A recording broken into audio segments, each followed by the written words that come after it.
wixii oo dhan la wada iibinaya. qofkii doonaya inuu gabar soo iibsado xerada seelada xoolaha ayuu tagi jiray. qofkii doonaya inuu iska sii iibiyana seeladu geyn jiray xoolahoo kale. soo ma aragtid idinkoo gacmaha ka xirxiran, dhar yaroo cawradiina qarinaya xiran, oo suuqyadii dhextaa taagan idihii iyo arigii iyo riyihii. soo ma aragtid ay sidaasay ahayd. markii dambe oo ay dooneen in ay cadaalad ku sameeyaan oo ay xaqaagii ku dhiciyaan, shir ay meelaha Oroba ku qabteen, khaasatan France, cadaalad meeshii ugu sarreysay oo ay gaareen waxay ahayd in ay ka dhigaan bani aadam. laakiin bani aadam loo abuuray in uu u adeego oo uu u khidmeeyo ragga ayaa laga dhigay. ragga lamid maahid, laakiin waxaa lagu abuuray inaad iyaga u khidmaysid, inaad ragga u adeegtid oo aad hawlahooda u fulisid, adeegooda u sahashid ayaa lagu uumay. guryahana maadan seexan jirin, banaankaad seexan jirtay. waa cadaalad Oroba meeshii ugu sarreysay oo ay ku geeyeen. halka jasiiratul carabna noloshoo dhan ba ay kuu diideen oo ay ku aasi jireen.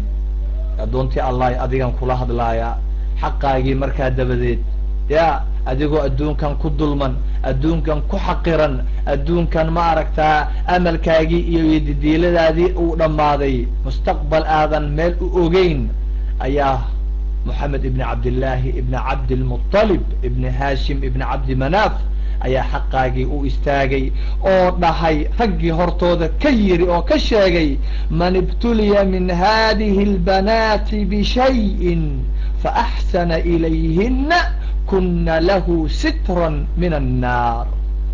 ya qofkii ilaahay uu ku imtixaamo gabdhahan, ilaahay uu siiyo, ilaahay uu ku irsaaqo shay hal ilaa iyo wixii ka sarreeya ya oo gabar oo haweena oo markaa u ixsaan fala, shardi wuxuu uga dhigay in lagu naxariisto. kii ku dhalay inuu kuu naxariisto, kaad la dhalatay inuu kuu naxariisto, wax ku baro, kuu adeego. markaa dabadeed ayaad adiguna aakhira anfacaysaa. xijaab buu ilaahay kaa dhigay, xijaab ayuu kaa dhigay. waddo ilaahay wuxuu kaa dhigay markaad xoolo ahayd dabadeed, waddo jannada raggu uu ku gala ayuu kaa dhigay. hooyada kugu galaysa, aabbaha kugu gelaya, insaan walba oo kuu naxariistaa janno kugu tegaya.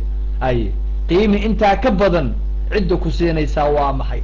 dhaqamadan iyo xeer hoosaadkan iyo xeer jajabkan ay ma aragtaa bani aadamku dejiyey miyuu ku siinayaa weeyaan? kuma siinaya. ilaahay qiimi buu ku yeelay. marka diinta waa inaad u istaagtaa adiguna.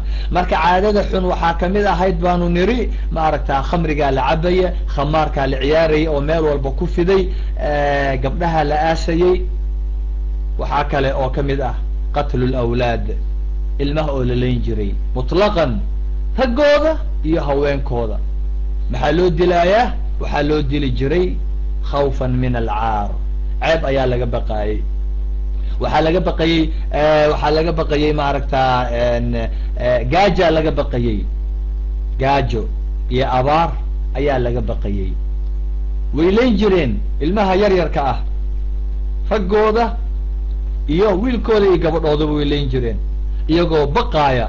markii dambe ilaahay baa xaaraantinimeeyey. haddii ay ka baqaan reer maka ama jasiiratul carab dadkii deganaa in abaar ay kusoo fool leedahay oo roob la waayo oo ma aragtaa raashinku yaraado, waxa weeyaan si loo noolaado, dadka waaweyn ay u noolaadaan, ilmaha la leyn jiray.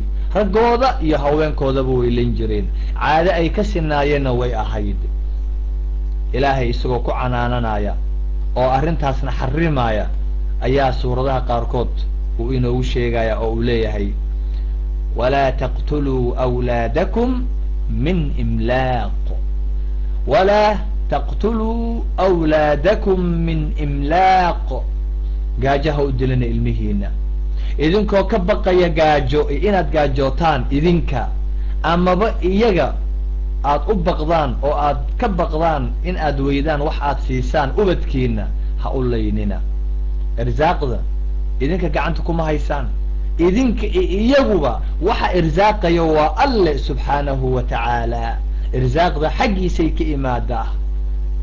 haddii awood aa leedahay ilaahay uu ku siiyo adiga dhal 100 in ka badan dhal, waxba ha oga baqin. maxaa wacay irsaaqda ilaahay baa qoray intaanan lagu abuurin adiga ama intaan cunuga aan la abuurin ayaa la abuuray irsaaqdaadii oo ilaahay uu ku diyaariyey. adduunkan maadan imaanin markii lagu diyaariyey, adigoo 4 bilood hooyadaa uurkeedu ku jira ayaa irsaaqdii aad cuni lahayd adduunkan lagu siiyey oo ilaahay uu ku qoray. marka waxba ha oga baqin. marka waxaa lagu leeyahay ha dilina ilmihiina gaaji idinkoo ka baqaya. aayadda kalena waxay leedahay walaa taqtuluu awlaadakum khashyata imlaaq, ilmihiina idinkoo ka baqaaya gaajo iyo fakri idinkoo ka baqaaya ha u dilina, marnaba ha u dilina. waxaa kaloo kamid ahaa caadooyinka yani gaajadan laga baqaaya haddaan ku yaro noqdo, waxaa kaloo kamid ah ilmaha oo kale. inta badan hadda waxyaabaha ka jira caalamka oo laga wada siman yahay waxa weeyaan, waxaa lagu leeyahay markaad gabadheenu haweenkeenu markay tagaan meelaha oo ciyaadooyinka ama clinicska markay tagaan, waxaa la yidhaahdaa adigu 3 haddaad dhashay ka afraad xageed u wadaa, maxaad siinaysaa, maxaad ka shaqaysaa, dakligaaga iyo incomekaaga kuguma filla adiga iyo labadan cunugee aad dhashay, wax caafimaadkoodii, wax akhriskoodii, iskuulkoodii, mustaqbalkoodii, wixii kayd loo dhigi lahaa, wixii caymis iyo insurance lagu gelin lahaa, noloshooda lagu ilaalin lahaa, wixii geerida looga celin lahaa, wixii cadaab looga celin lahaa, wixii xoolo shaydaan waa kaasa ay waa maxay dadka wax kale aad dhalay sidaa lagu leeyahay. ya waxaasay marka dadka maaragtaa ku yar cabsiyanayaan oo ay waswaas ay ugu ridaayaan. marka waxaasoo dhan ba haddii intaad yeeshid wallahi waa run, biilkayga uguma filla, waxaasaa la iisoo diraa, inkankaygu waa intan kan labadan ma korin kari, haddii mid saddexaad u yimaado maxaan siinayaa, so waa inaan xiraaminka, waa inaan waxaas isticmaalaa, kaniini isticmaalaa, waa inaan maaragtaa ya aan joojiyaa. waxaasoo dhan xaaraam weeyaan. haddiiba qalbigaagu uu soo galo sababtaa u joojinaysid ilmahan, ilaa ilmaha waxa weeyaan waa nimco ilaahay qaar caqiim buu ka dhigaa. dad baa 10 sano 20 sano isqabo aan waxba isu dhalin, imtixaan. qaar baa rag keliya la siiyaa, qaar baa haween keliya la siiyaa, qaar baa laysugu dhafaa, qaarna caqiim buu ilaahay ka dhigaa. qaar baa ma aragtaa ubadkii. adigii ilaahay hadduu laba ku siiyo mataana ah weliba sanad walba aad dhalaysid, ya waa kana haddana waxaad leedahay waa xiraaya. imtixaankii waad ku dhacday. ilaahay wuxuu ilmaha kuu siinayo waa imtixaan weeyaan. kan loo diidayna ma aha ilaahay inuu necab yahay, kan la siiyeyna ilaahay uu jecel yahay. labaduba kan la siiyeyna waa imtixaan, kan loo diidayna waa imtixaan. marka haddii adigu aad dhahdid waxaan siiyo ma helaay iyo inkamkayga uguma filla, oo mustaqbalkii iyo qaybkii iyo wax aadan shuqul ku lahayn aad faraha la geshid, marka iyada oo aad sidaa ku maaragtaa aad ku joojisid ilmihii, waxa weeyaan waa aayaddaas ha ku qabanayso walaa taqtuluu awlaadakum min imlaaqin. hawlo waxaad faraha la gashay aadan shuqul ku lahayn oo kaa weyn, ilaahay wuxuu ku leeyahay adiga iyo iyaguba aniga irsaaqa. marka iyada ah waxa weeyaan arrimahaga arrimo waaweynay galayaan. marka iska ilaaliya. dadkii hore ee ilmaha layn jiray fakri iyo ka baqaayo kalaad noqonaysaa, adigana ilmihii baad laynaysaa oo si dadban, kuwaas si toos hadday u layn jireen adiguna si dadban baad u laynaysaa ilmihii.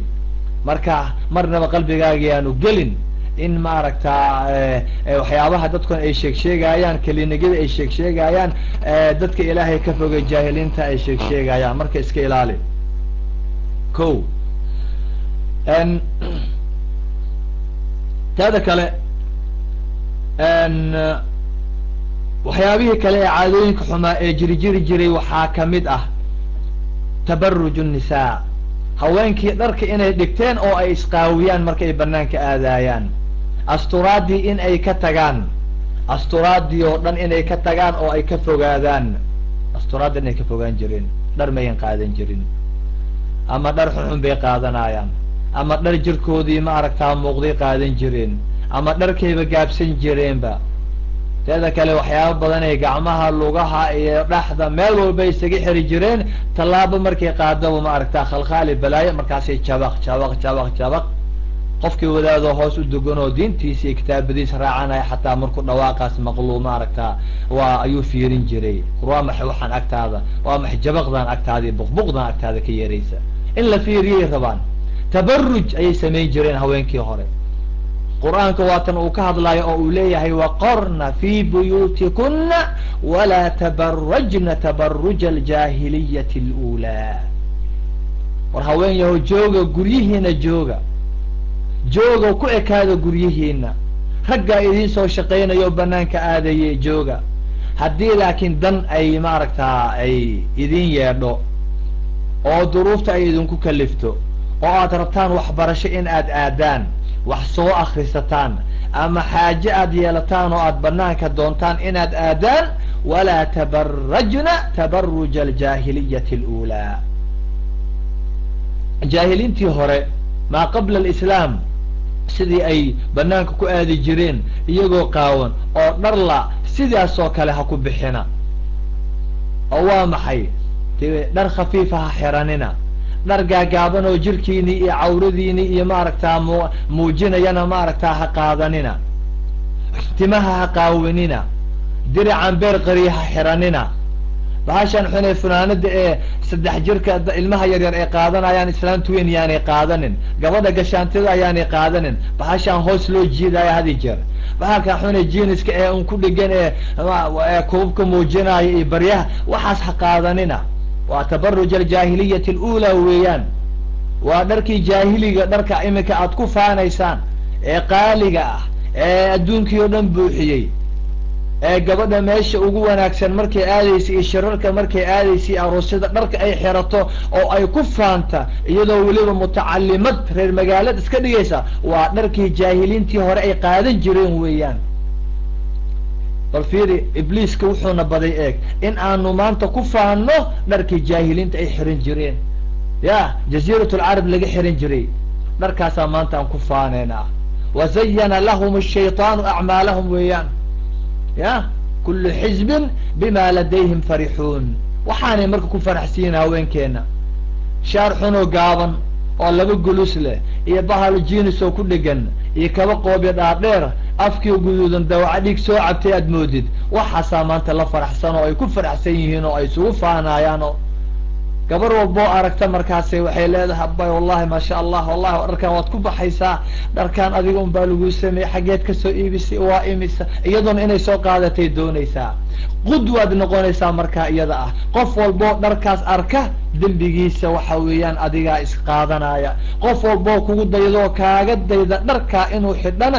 dambigiisa adiga qaadanaya kaagiina waa ku gooni ay gabadhii tabarrujkaas ku baxda aayad ay diidayso ee qaawanaanshaha ah ee banaanka ku aado ilaa ay ka soo laabata inta indha ah ee arkay ama ku dhacay waxa weeyaan dambigeedii baad la soo laabanaysaa waxaad soo noqonaysaa adigoo dambi qaadi la baad soo laaban marka iyada ah haddaad sidaa ku dhimatidna waxa weeyaan masiirkaagii halka ku dambeysay ilaahay baa yaqaana laakiin culimadu ma ayan amaanin ilaahay ha laga baqo jaahiliintii hore wixii xirin jireen ha laga tago ha la iska dhaafo teeda kale haddii aad iscarfisidna waa sidoo kale xijaabka sideedaba ilaahay wuxuu ugu talagalay xijaabka xirta marka la leeyahay quruxdaada qiimiga badan qaaliga ah dheeman baa tahay lul baa tahay jawhar baa tahay dahab baa tahay ilaahay baa qiimo kuu yeelay qiimahaagaa la rabaa in ma aragtaa ilaahay uu ku asturo uu ku ziyaadiyo quruxdaadu ilaahay ma aragtaa lulkan qarsaa lagu leeyahay yaani dhurwaayada bashariga ah insaanka ah yaani ku dafin adigiina waa diidan tahay hay waxaad isu qiimo tiraysaa marka gabar yahay marka quruxdan aad isqurxinaysid ma aragtaa aad balaayada ismarinaysid aad rinjiga ismarinaysid aad iscarfinaysid waxaasoo dhan ba waxa weeyaan tabarruj aljaahiliyah alula waana caadooyinkii xumaa ee sayyi ahaa qabiix ahaa ee waayidii hore qabla alislam jiri weeyaan xaaladaada maanta gabar yahay maxaa uga eg xaaladii hore ma qabla alislam